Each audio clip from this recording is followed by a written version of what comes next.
Light emitting diode എന്നതിൻ്റെ ചുരുക്കമാണ് LED. പ്രകാശം പുറപ്പെടുവിക്കുന്ന ഒരുതരം ഡയോഡാണിത്. സന്ധി ഡയോഡാണ് ഇതിനായി ഉപയോഗിക്കുന്നത്.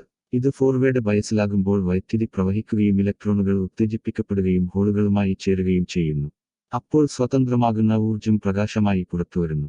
ഈ പ്രതിഭാസത്തെ ഇലക്ട്രോലൂമിനസൻസ് എന്ന് പറയുന്നു. എനർജി ഗ്യാപ്പനുസരിച്ച് വിവിധ വർണ്ണങ്ങൾ ഉണ്ടാക്കുന്ന ഡികൾ ഇന്ന് ലഭ്യമാണ്. ഇലക്ട്രോണിക് ചിഹ്നം ഡികൾ പൊതുവെ 1 സ്ക്വയർ മി വലിപ്പമുള്ളതാണ്. അവയെ പലതരത്തിലുള്ള പ്രകാശസഹായികൾ ഉപയോഗിച്ച് ആവശ്യങ്ങൾക്കനുസരിച്ച് നിർമ്മിക്കാവുന്നതാണ്.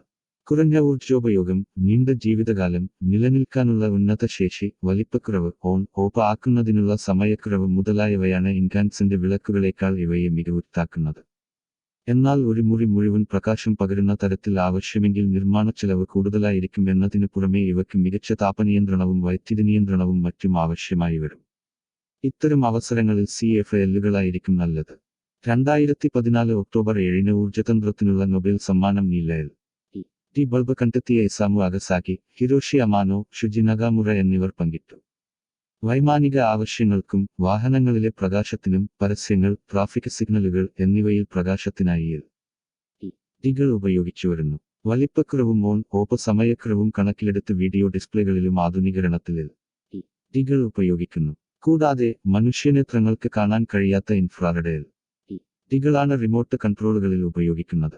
വൈമാനിക ആവശ്യങ്ങൾക്കും വാഹനങ്ങളിലെ പ്രകാശത്തിനും പരസ്യങ്ങൾ, ട്രാഫിക് സിഗ്നലുകൾ എന്നിവയിൽ പ്രകാശത്തിനായി LEDകൾ ഉപയോഗിച്ചു വരുന്നു. വലിപ്പക്കുറവും ഓഫ് സമയക്കുറവും കണക്കിലെടുത്ത് വീഡിയോ ഡിസ്പ്ലേകളിലും ആധുനികരണത്തിൽ LEDകൾ ഉപയോഗിക്കുന്നു. കൂടാതെ മനുഷ്യനേത്രങ്ങൾക്ക് കാണാൻ കഴിയാത്ത ഇൻഫ്രാറെഡ് LEDകളാണ് റിമോട്ട് കൺട്രോളുകളിൽ ഉപയോഗിക്കുന്നത്. അനുകൂലിതിരുത്തുക. ക്ഷമത. ഇൻകാൻഡസന്റ് വിളക്കുകളെ അപേക്ഷിച്ച് കൊടുക്കുന്ന വൈദ്യുതിക്ക് കൂടുതൽ പ്രകാശം, ലൂമിൻസ് പെർ വാട്ട് LEDകൾക്ക് പുറപ്പെടുവിക്കാൻ സാധിക്കും. മറ്റു വിളക്കുകളിൽ നിന്ന് വ്യത്യസ്തമായി വിളക്കുകളുടെ എണ്ണമോ ആകൃതിയോ LEDകളുടെ ക്ഷമയെ ബാധിക്കുന്നില്ല. നിറം. ഫിൽറ്ററുകളുടെ ഉപയോഗം ഇല്ലാതെ തന്നെ നിശ്ചിത നിറത്തിൽ വെളിച്ചം പുറപ്പെടുവിക്കാൻ LEDകൾക്ക് സാധിക്കും. ഇത് ഘടിപ്പിക്കുന്നതിനുള്ള ചെലവ് ചുരുക്കാൻ സഹായിക്കുന്നു. വലിപ്പം 1 സ്ക്വയർ മിയിൽ താഴെ മാത്രം വലിപ്പം വരുന്നതുകൊണ്ട് പ്രിന്റഡ് സർക്യൂട്ട് ബോർഡുകളിൽ എളുപ്പത്തിൽ വിന്യസിക്കാൻ സാധിക്കുന്നു. ഓഫ് സമയം. സാധാരണ LEDകൾ തന്നെ മൈക്രോസെക്കൻഡുകൾക്കുള്ളിൽ പൂർണ്ണ പ്രകാശത്തിലെത്തുന്നു. ആവർത്തനം. ആവർത്തിച്ച് പ്രവർത്തിക്കേണ്ട അവസരങ്ങളിൽ ഇൻകാൻഡസന്റുകളെ അപേക്ഷിച്ച് കേടാകാനുള്ള സാധ്യത കുറവാണ്. വെളിച്ചം കുറയ്ക്കൽ. വൈദ്യുതിയിൽ മാറ്റം വരുത്തി വെളിച്ചം കുറയ്ക്കാൻ എളുപ്പമാണ്. തണുത്ത പ്രകാശം. മറ്റു വിളക്കുകളെ അപേക്ഷിച്ച് LEDകൾ വളരെ കുറച്ച് താപം മാത്രമേ പുറപ്പെടുവിക്കുന്നുള്ളൂ. ഇൻഫ്രാറെഡ് വികിരണം വളരെ കുറവാണ്. പതുക്കെയുള്ള കേടാകൽ. LEDകൾ കാലക്രമത്തിൽ മങ്ങിമങ്ങി വരികയും പതുക്കെ പ്രവർത്തനരഹിതമാകുകയും ചെയ്യുന്നു.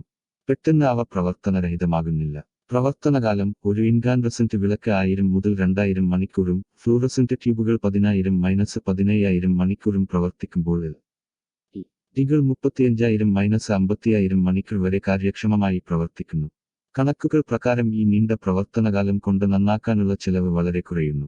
7. വിറയൽ. LEDകൾ കരപദാർത്ഥ നിർമ്മിതമായതുകൊണ്ട് അവ വിറക്കുന്നതുകൊണ്ട് കേടാകുന്നില്ല. പ്രകാശ കേന്ദ്രീകരണം. മറ്റു വിളക്കുകൾക്ക് പ്രകാശം ഒരു ബിന്ദുവിൽ കേന്ദ്രീകരിക്കണമെങ്കിൽ പുറമേ ഒരു റിഫ്ലക്ടർ ഘടിപ്പിക്കണമെന്നിരിക്കെ LEDകൾക്ക് അകത്തുതന്നെ വച്ച് നിർമ്മിക്കാവുന്നതാണ്. എന്നിരുന്നാലും ഒന്നിലധികം ലൈറ്റുകൾ ഘടിപ്പിക്കുമ്പോൾ മറ്റുപകരണങ്ങൾ വേണ്ടിവന്നേക്കാം.